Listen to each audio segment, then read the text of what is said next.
So I was trying to figure out whether in the last episode it could be counted as Suletta's second kill, you know, for her KDA and all that. But Norea said that Sophie died before she could kill her, but at the same time, she technically died because of Suletta, or technically through Aereo. So I suppose instead of it being a kill, I would assume it's an assist, right? So Suletta's got 1 kill and 1 assist. She's got a good record going on right now. Also, the other thing that I was thinking of is that if Guel is actually in prison, we haven't seen him yet, but I've just been talking about Guel. I just want to see my boy. Because you know what? Now that Vim is dead, he's my son now. I've adopted him. Anyways, I was thinking if Guel is actually in prison or in jail or something, are we gonna have a prison break episode at some point? You know, whether somebody decides to break Guel out because they need Guel, or if Guel just suddenly come to the realization of, you know what? I do need to get out of jail. Suletta needs my help, you know, or whatever. Or he's like, I need to take up the throne as the, for the Jaturk company and all that. I don't know, but it'll be exciting to see Guel whenever we see that boy, but I assume from this episode, from the thumbnail on Crunchyroll, and also just the title, Father and Child, I assume we're going to be a little bit more focused on Shaddiq and his dad, since he says he's bringing his dad into his plans. And I assume we might also see Nika as well, because Nika did get captured by Shaddiq's harem and all that. But it'll be exciting to see what's going on and what's gonna happen now that we've got this big reveal shown to us and all that, you know, where they're gonna go from there. But if you guys enjoy the content, remember to leave a like on the video and subscribe if you haven't. And if you didn't like the content, dislike the video and we'll be on our way. Let's get started. Earth. So this is the resistance camp, essentially.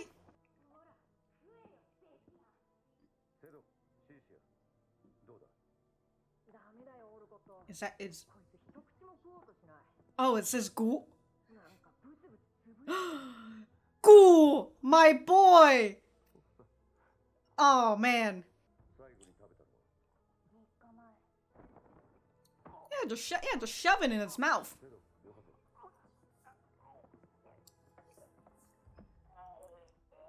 Holy shit, dude.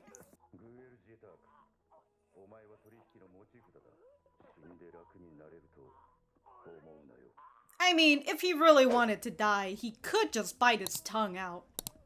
So he's alright. Well, we found out where Guel is. He's on Earth, being kept a prisoner, and he's currently a little too traumatized right now from killing his father. Those silly kids be out here like, he just keeps mumbling about how he's sorry about his father. What a fucking weirdo. Thanks, kids.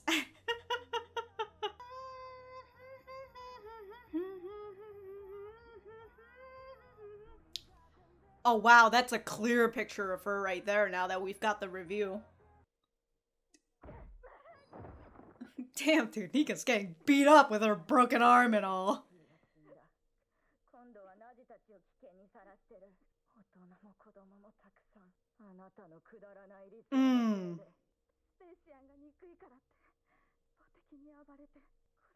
But then on her side is, you're putting all my people in danger. So it's like, again, they're two sides of the same coins, but they're not gonna be able to see each other's side. Damn, dude. Everybody's getting fucking beat in the side.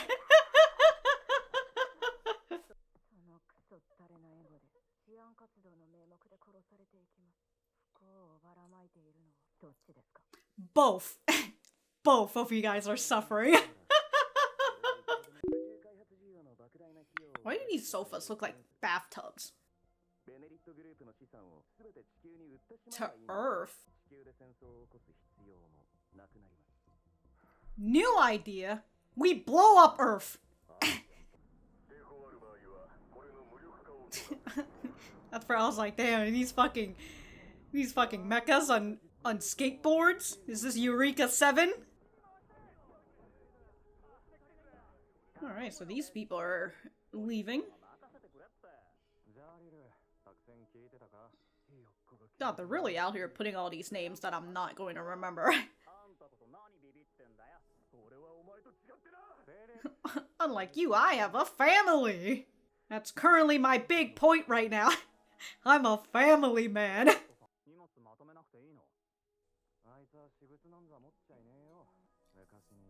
Yes, unlike this man, he has no family. Oh my god, they stuck a leg on there. Understandable. And those are the things that she couldn't bring with her. The dolls. Mm-hmm.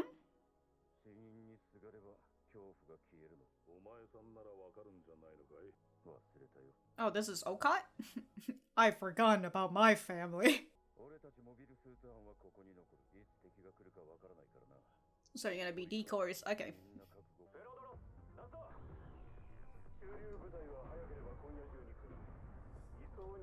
The garrison force, oh no. The mechas on their flying skateboards.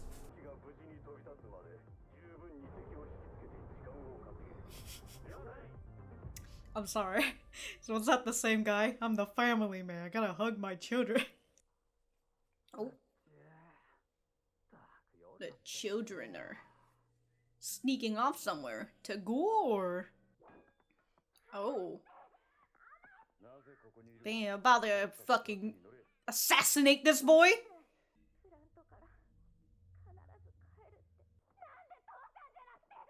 Yeah, they try to... Oh, don't say dad to him, you're gonna trigger this boy.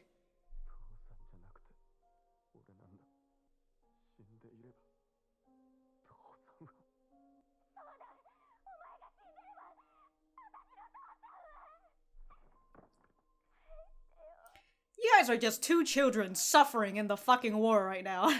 Well, we're gonna get into a little bit of necromancy for that if we want to bring your dad back. God, look how slumped over he is.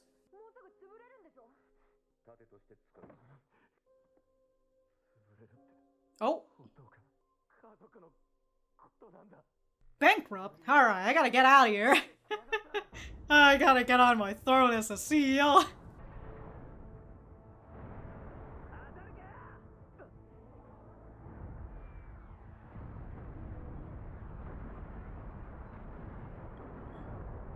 Oh, you see Guel out there protecting the kid? That or he just tripped, whichever one. Whichever one works.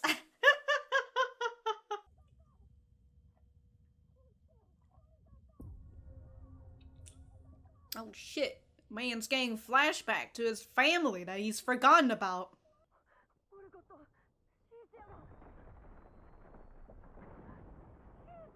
Damn, boys.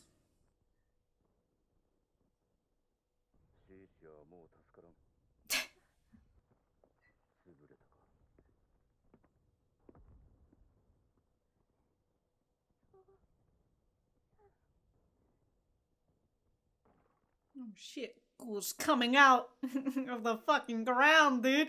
Can't kill my boy Guel just yet. I hope I'm not pulling any flag or anything.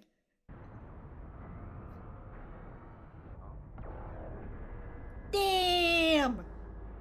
Holy shit! Right in the fucking solar plexus.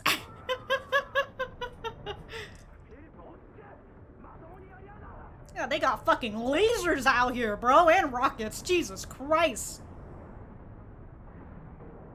Oh. Oh.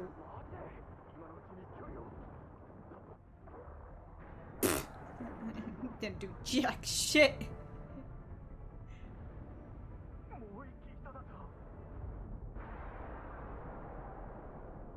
Damn. Oh, there's Guel fucking saving her. Oh, it's a good thing you had all that food stuffed in your mouth, huh? Or else you wouldn't have this energy.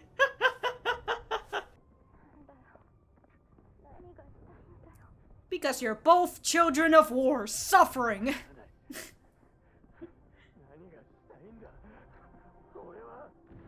Mm-hmm.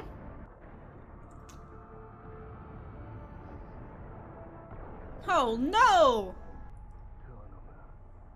Please tell me. No! Not his family! Damn it! Oh shit!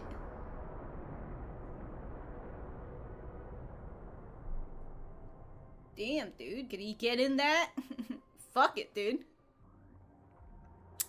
Man's dead. You know, you could have thrown up outside of the pilot. Now it's gonna stink in here. You know, for a girl that Olcott said she wasn't going to make it, she's still hanging in there.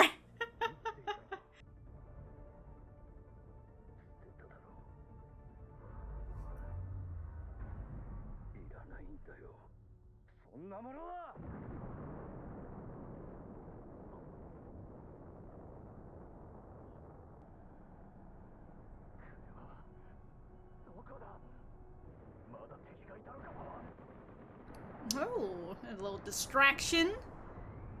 Guel came in with a team play.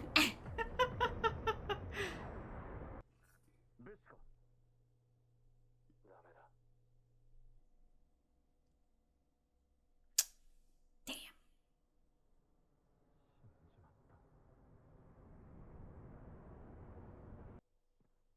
Yeah, I was thinking he buried her.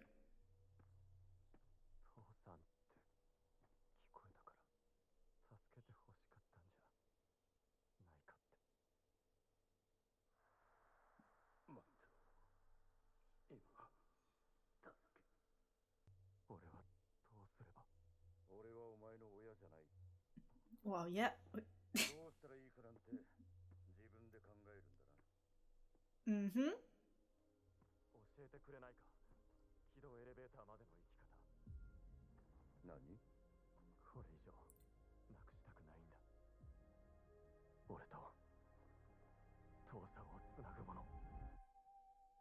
Well, you can see my prediction of what the episode would be based on the title continues to be absolute shit.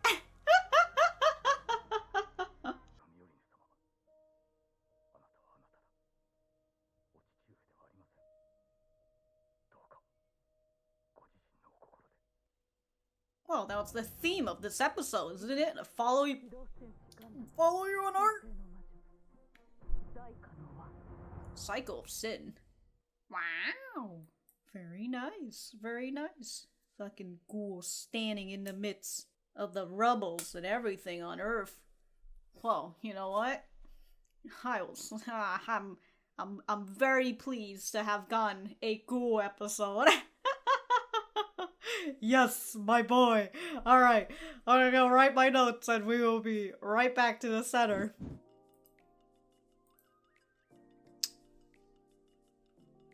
God, the font is... God, there's a bit of shadow on the font that's like so hard to fucking read. Let's say, Olcott was involved in the attack on Plant Keta from the beginning of the plan he is believed to have planned and attack targeting stations, including bombing of the MS plants and offices and assassinations of key personnel. During the incident, as a pilot of Desultor, MS thought to have been captured from the Shaddiq company. Acquisition route is under investigation. He led an MS team that attacked the president of the Bennett Group, thought the assassination attempt of the president ended in failure. His team killed more than 20 employees, including the CEO of the Shaddiq company. Okay. Believed to have been involved in the past incidents, bombing of the Bennett Group in the northern hemisphere of the Earth, Mediterranean space shuttle attack, shooting of global security company president. God, that font is so hard to read, and also there's that small little shadow that's under it, and also the fucking spacing is god-awful. How are you able to read this is beyond me. Save your food, save the earth, saving energy for a swift victory. And then the food ration, the water supply, infectious disease. Somebody just wrote infections. Infectious disease prevention measures. Wash your hands. Understandable. It's your fault that Sophie died? I mean, that's a stretch. I mean, yeah, she was fucking trying to come in and meddle with your plans and all that, and she also tried to fucking call up the I don't know, the police, the space police or whatever, to confess her crimes and all that. Like, I mean, I guess because of Nika, you guys, I don't know, I feel like you guys would have participated in the plan of the Rumble Ring anyways, because the Rumble Ring was the chance of Shaddiq getting, Shaddiq getting his dad captured and everything. I mean, I get it, she's just looking for a person to blame, but like, I don't know. I don't know. So, it's your fault that Sophie died, now you're putting Naji in danger as well, and I assume Naji is the guy, you know, the dark-skinned man with the beard and everything, who was talking with Olcott, along with plenty of adults, all because of your silly ideals. And then the other girl's just hiding behind she's scared. So, just because you hate Spatians, you go on a rampage for no reason and kill people. If all you do is cause suffering, no one will ever listen to Earthians' voices. What you're doing is wrong, and it just gets fucking bonked again right in the head. And she's about to get fucking stomped on out here. Oh shit, dude. Oh my god, just absolute. Hey, guys, she's already got a broken arm, alright? You know what? I might as well break the other arm. She can't call anybody else out. Oh, dude. What a tall lady, by the way. She's so tall. She's the alpha of the harem. Anyways, because of her damned ego, dozens or hundreds of our comrades will be killed in their so-called security operations. So tell me which one of us is causing suffering. Which, again, the answer is both of you guys are causing each other's suffering, alright? This is fucking war. Everybody is suffering out here. I mean, yeah, I guess the Earthians are suffering a whole lot more, but again, this is like, we're really just hitting the theme of like two sides of the same coin, right? Because again, Nika and Norea have the same ideals. They want, essentially, they want, not, I don't think Norea wants peace, but, you know, she wants the Spatians to fucking leave the Earthians alone. But, like, you know, essentially, it's the same thing. They just want the Earthians and the Spatians to not fight each other anymore. But they're just... okay, I'll fucking talk about this once I write my notes. Alright, so that was episode 15 of, what is this anime again? War between Earthians and Spatians or something? It's something with Gundam? Oh, Mobile Suit Gundam, the Witch from Mercury, there you go. Let me know what you guys think about it in the comments down below. You know that I always like talking to you guys. For me, I thought that this was a, I'll be honest. If we didn't have Guel in this episode, it probably would have been a pretty alright episode for me, but because Guel is in this episode, very nice. It's a pretty nice episode. I enjoyed it.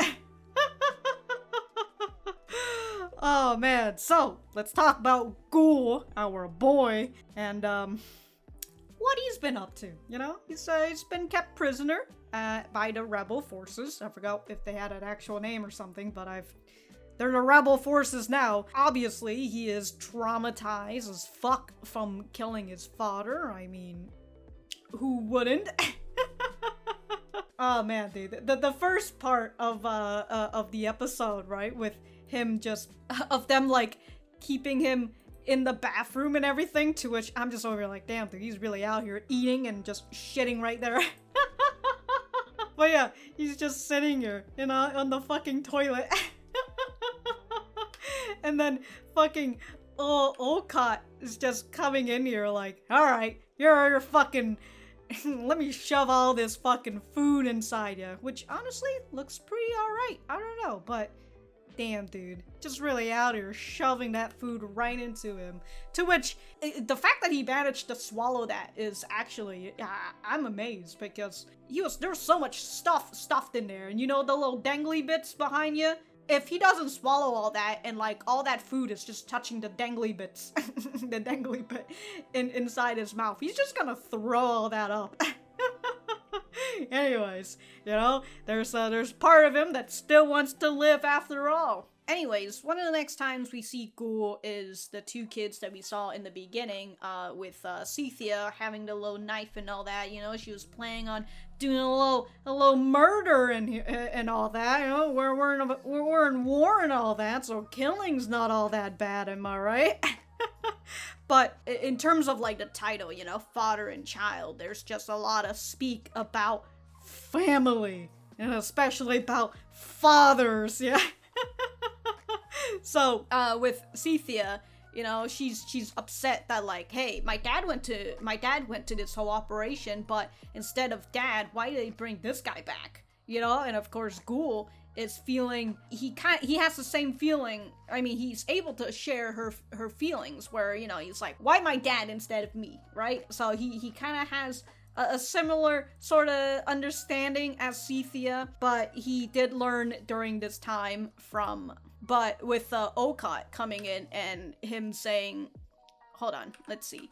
This guy's company is about to go bankrupt. I think that's the boy that's saying it, right? Yeah, what's the point? Didn't you hear? This guy's company is about to go bankrupt. So he's just like, well, hold on. My dad's company is going to bankrupt? You know, and that's when he gets, for once in his life, he gets a little bit of life back into him, right? This is about my family. I needed to learn about what the hell's going on. If my father's company is, you know, if the Turk company is going bankrupt, then, well, I mean, he still does have, you know, a family in that company, which is Loda. Oh, I can't wait to see Loda in the hospital. We see that he's getting a little bit of life in his eyes after hearing that, and of course, he attempts to, after the whole missiles being launched at the school and all that, with Olcott just having his own little fucking flashback, but him seeing Cynthia is out here fucking bleeding to death. He's checked her pulse, you know, I assume she's got a weak pulse, so he's just like, she's not gonna make it. Let's get out of here. I've abandoned all the earthly things. And this child, I'm gonna abandon her. Get her out of here. But of course, Cynthia, in her last moments, is calling out to her dad to save her. And of course, Guel, hearing that, he's just like, hold on. Man picks himself up from the fucking rubbles and everything, dude. And he, of course, he goes out and he's desperate to try and find where all the fucking vehicles are. Because, you know, hopefully that's where all the medics and all that, you know, to get her to safety at the very least. He just doesn't know where it is, and unfortunately, you know, he wasn't able to save her by the end of this. But at the very least, I felt like with him getting into the, whatever that fucking thing is called, the Prodicus or something, you know, with him going up like this and causing a distraction, I would assume he kinda, in a way, saved Olcott, you know, with his little team play, because everybody else was distracted and Olcott was like the last member in this decoy situation, right? Because everybody else is fucking dead. Everybody who have been saying each other's names that I've just completely forgotten. But, you know, Guel comes in with this fucking save and he ends up saving Olcott just with his team play. And towards the end of all of this, right, because he was unable he's unable to save Cynthia, so he buries her, and so he goes and he asks, can you at least tell me how to get the orbital permit lift?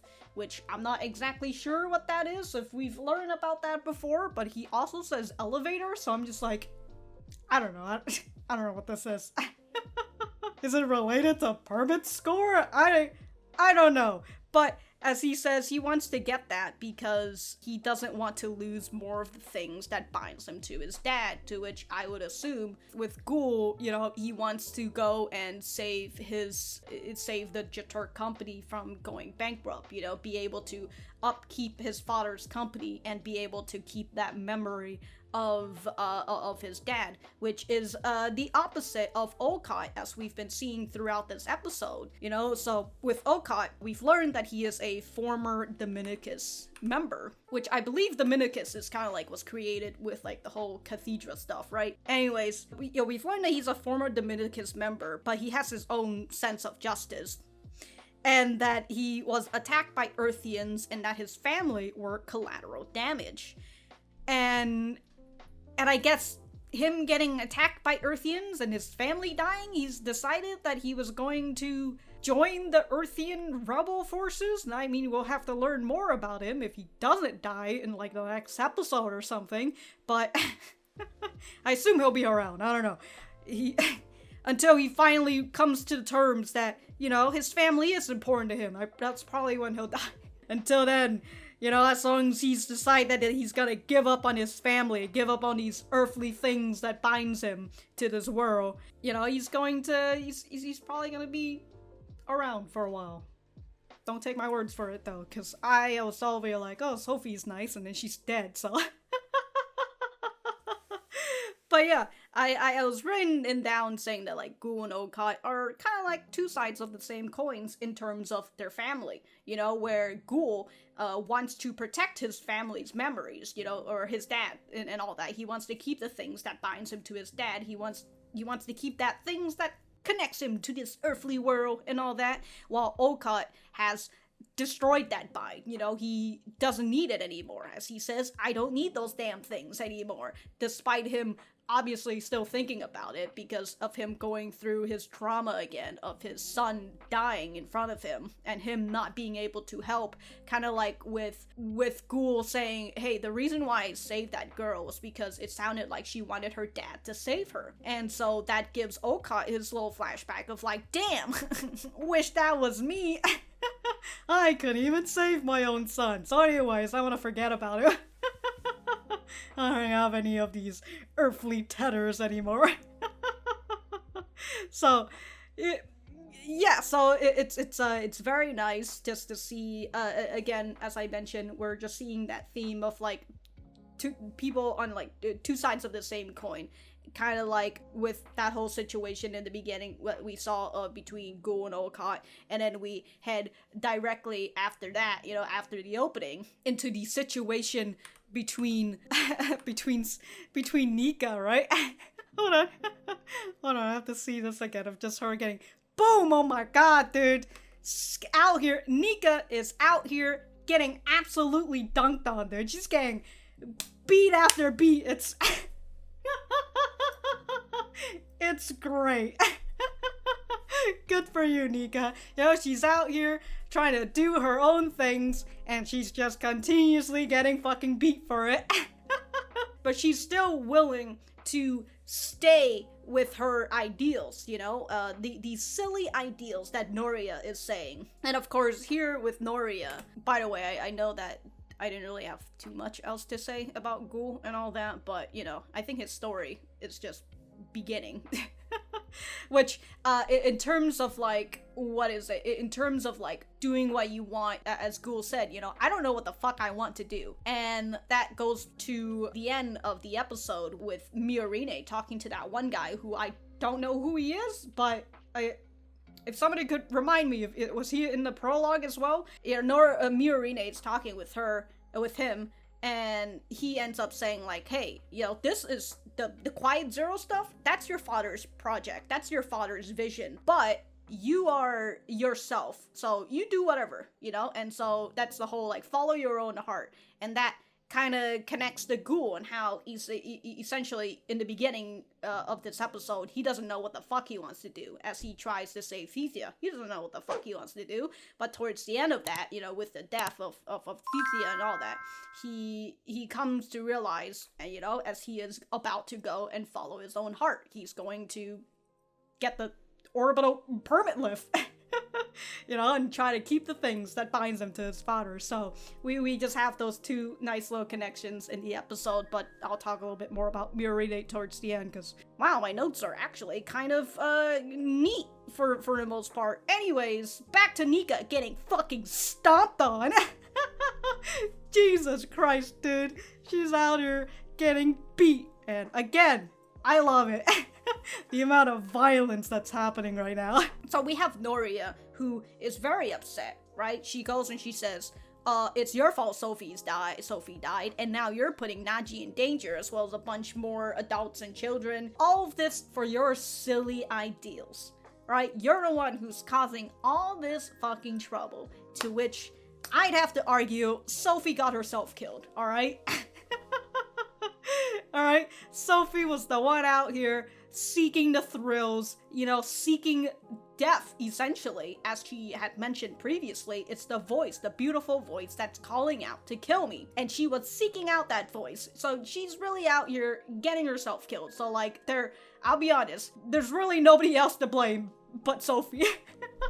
And like, that was the second time we saw Sophie essentially just going out on her own and doing her own shit, you know? She was a wild card during this whole time, and it was Norea who's trying to keep her on a hook, on a leash. There you go. But during that time, you know, Norea lost connection with Sophie, and then Sophie at that point was a little bit too far gone, you know? She just kept trying to get closer and closer to Ariel. Again, honestly, it's Sophie's fault. But I understand. Norea's angry. She's just looking for someone to take her anger on. And I can kind of understand that, like, perhaps it could be Nika's fault, because Nika was doing the whole self-reporting and everything. That is going to put Naji in danger as well, like everybody else who's a part of that rebel. Even though it's just a short scene, it's just another showcase of these two, again, the two sides of the same coins. So, as what Nika says, if all you do is cause suffering, no one will ever listen to Earthians' voices. What you're doing is wrong. And then she gets stomped on. But like, you know, when you think of these two, it's very understandable. And like, I feel like I'm just going to repeat the same thing again, where it's a very understandable thing from the both side of them, you know, and how they see that, on how they see they should solve their problems. To which, by the way, I'm just looking at this now, and that one girl who's hugging the bunny plushie, you know, she looks a little scared. She's been hiding behind her little plushie and all that, while the other girl is just smiling about it. What the fuck is wrong with her? Oh my god. She's just like, Nika's getting beat. She's me, oh my god. But yeah, as Norea says, because of her damned ego, dozens or hundreds of our comrades will be killed in their so-called security operations. So tell me, which one of us is causing the suffering? Which is just kind of like, excuse me, Norea, but like, who started this whole operation at Plant Keta? But it's okay, right? They're fucking Spatians, so like, it doesn't matter. But how dare you, Nika, get these Earthians killed, right? Okay, again, I'm just gonna, at this point, with these two, and their 2 points, I'm just gonna repeat what I just fucking said in like the previous episodes, because it's there. It's there, and nothing really has changed. They're just really continuing, the anime is just continuing to give us that point on the both of them, which kind of also connects to that feeling between Guel and Cethia, where, you know, they're both children of war and they're both suffering. It's just that they're on separate side and they think of each other. Well, Cethia anyways. Guel's a little bit too, you know, he's a little too traumatized to think about that. But, you know, Cethia is thinking of like, hey, he's a Spatian, he's the enemy. You know, she's not really thinking about the sort of trauma that he's gone through, because I would assume to them, Spatians are just enemies. They're not probably humans. You know, so why the fuck should I care about this guy and his fucking problems? So again, this episode in particular is just getting to that point of, we're all suffering out here. Meanwhile, corporates out here making money off of our fucking suffering. And speaking of that, let's go to fucking Shaddiq, because I don't know what the fuck I'm going on about with Shaddiq. Like, again, him going on a bunch of business mumbo-jumbo that I currently am not understanding. If somebody could explain to me, in layman's term, what war partitioning is? Because, like, partitioning, or partitions, is to divide things into parts. And war partitioning is dividing war into parts? Is that what it is? We're dividing war into separate parts, and then corporate is making money off of it? I don't know. But at the very least, we with him talking to his father about his plan, we learn what his plan is, you know, because we've been seeing him try to slowly unravel it for the audience, but now he is just telling us what he's planning on doing. And as he says, if this whole thing continues, you know, the vested interest structure of war partitioning, he says Earth will be exhausted by proxy war, and corporations will scramble for the shrunken pie. Profits will likely evaporate. Which I assume, like, if war partitioning is to continue and all that, that's what it will be. And he's just like, well, I got a better plan. You know, my plan is that we sell all of the Benerit Group's assets to Earth as a way to deter war. Kind of like, what is, as he says, like, with the friction between Earth and the corporate, you know, if I give them the weapons, then if corporate knows that Earth has weapons, you know, if they've got the items, we'll use the friction between Earth and the corporations to deter war. So again, if the corporations know that Earth has more weapons, especially like weapons as good as theirs, then they're not going to try to start another war, because they know that the risk of starting a war for them is going to be a lot compared to, you know, the Earthians, because right now the Earthians just kind of, their weapons are shit. But if we give them better weapons, then, you know, the whole war thing is going to stop for a moment. You know, it probably will still continue, but for a moment it will act as a deterrent. But he says ultimately his goal is power, because as he says, if the Spatians continue to monopolize control of all the interests and exploiting the Earthians, he might as well gain that control, because without power you don't really have much, you know. So he wants to get that power and stop the Spatians from controlling all of the assets and exploiting the Earthians, so he could use that power to exploit the Spatians. I don't know.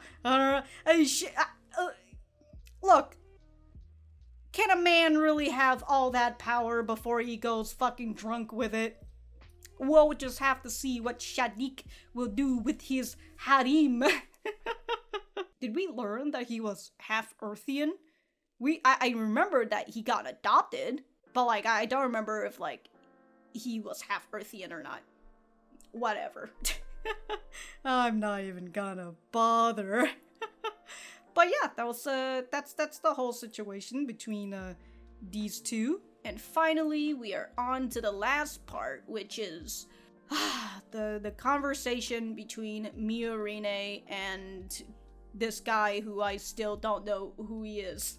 What is his name? Alright, so he goes and he explains, like, what Notret's plans or her visions was, because she thought that she could use the various survival strats from plants. You know, she thought that that could be applied to humanity, to which at some point I'm just like, I guess the tomatoes are gonna come in. The tomatoes, they're the answer to everything. Yeah, he says, you know, it was a silly low thing, not sure if it could be completed or not, but Galen supported her dream.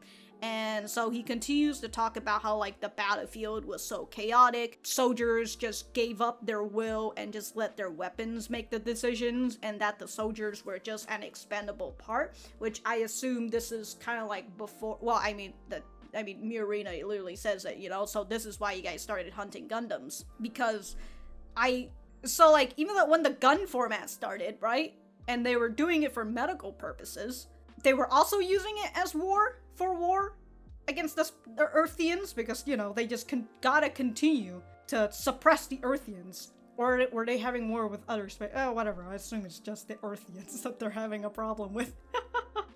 How dare these people that we're suppressing are trying to fight against us. These fuckers. Anyways, so with that whole ideal, right? I do like the constant unraveling of Delling, you know, and how in the beginning it's just like, oh, Delling is this super bad villain man. But in reality, it's like, oh, he's actually just a giant tsundere. As this man was talking about, like, oh, you know, ever since the accident with Norea, you know, with his wife, and Miorine just does a little on the ground, you know, she does a little step on the ground, like, if he was sad, why didn't he just tell me? You know what, like father, like daughter, y'all are both fucking tsunderes.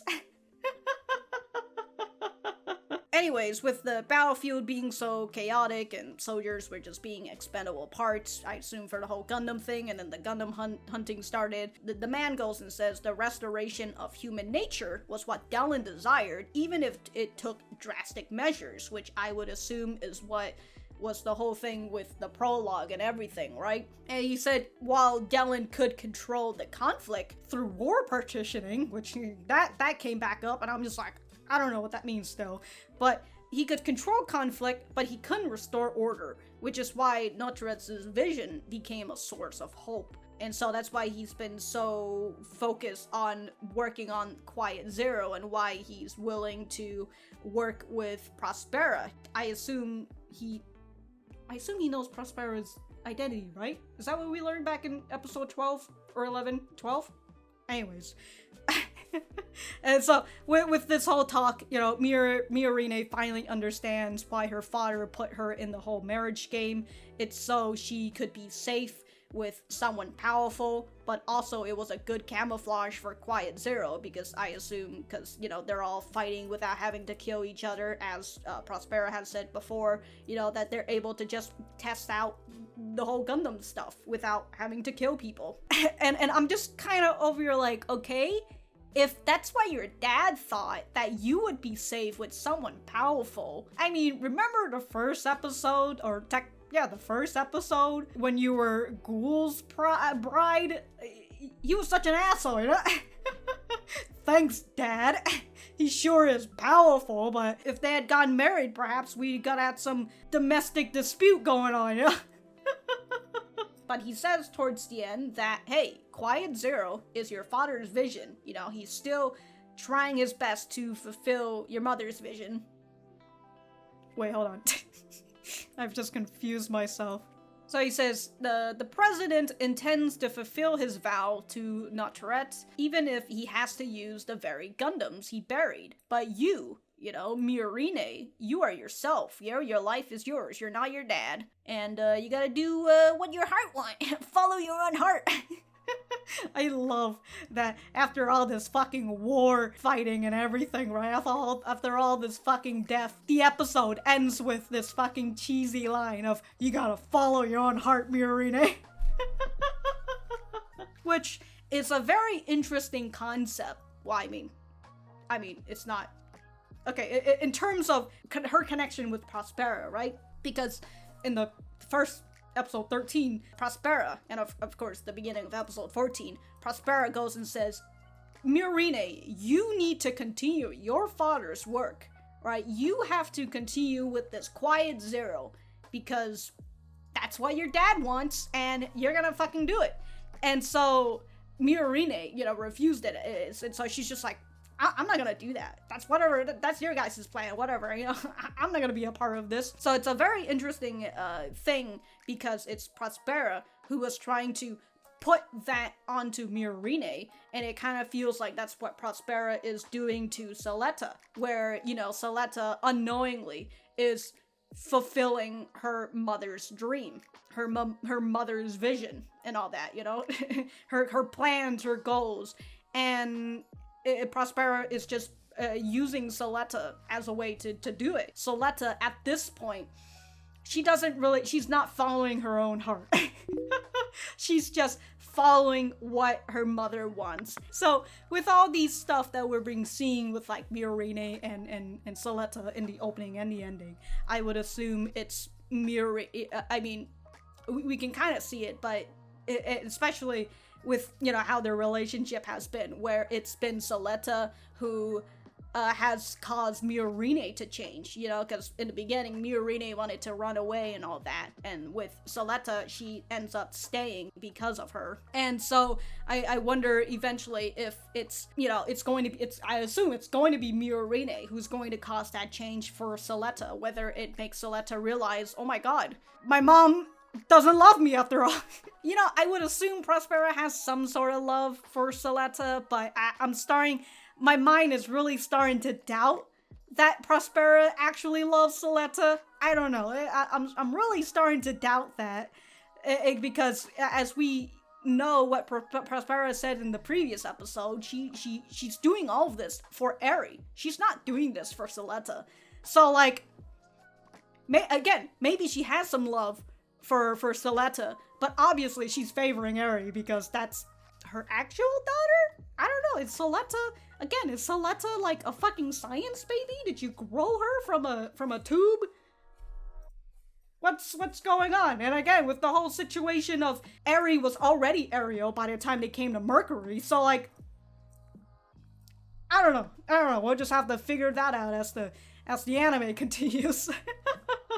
But yeah, it's a nice thing. We're getting the whole theme of, you know, follow your heart, do what you want to do. And here in this case, you know, we've got Guel who's figuring out what he wants to do, and we're having Miorine who's being told that she should listen to her own heart. So I assume she's going to, you know, have a little introspection on herself and figure out what she wants to do, whether it's for her own good, for her own benefit, that she's going to continue Quiet Zero, you know, whether she wants to do that just to continue to see what the fuck Prospera is trying to do, you know, because even without perhaps even without Miorine's help, Prospera is gonna try to do something to continue Quiet Zero. I don't know, but she did say that she would need the help of Miorine. Well, I don't know if she said she needed help. I mean, she didn't really ask Miorine. She just says you need to. You know, it was really more of a demand and not a you know, maybe you should try and be a part of the Quiet Zero, huh, Miorine? No, you need to follow what your dad was doing. So, yeah, it's very nice. I also have this strangling bit that I wrote towards the end, which is corporate is doing the search for the rebels instead of Dominicus, which was also a conversation for this man, who's, I still don't know what the name of is. And he says like, oh, maybe the corporates, they don't want an old cathedra, which it's just like, and he was just he's about to go into his own little theory before Miorine came and interrupted him, but I don't know. I do not know. Oh, man. Alright. Well, I don't really have too much else to say. I mean, we have this whole big fight and all that, you know, with the Earthians and the Spatians and all that, and like I said, or I don't know if I haven't said it, I didn't really give a shit. I was just like, oh, whatever.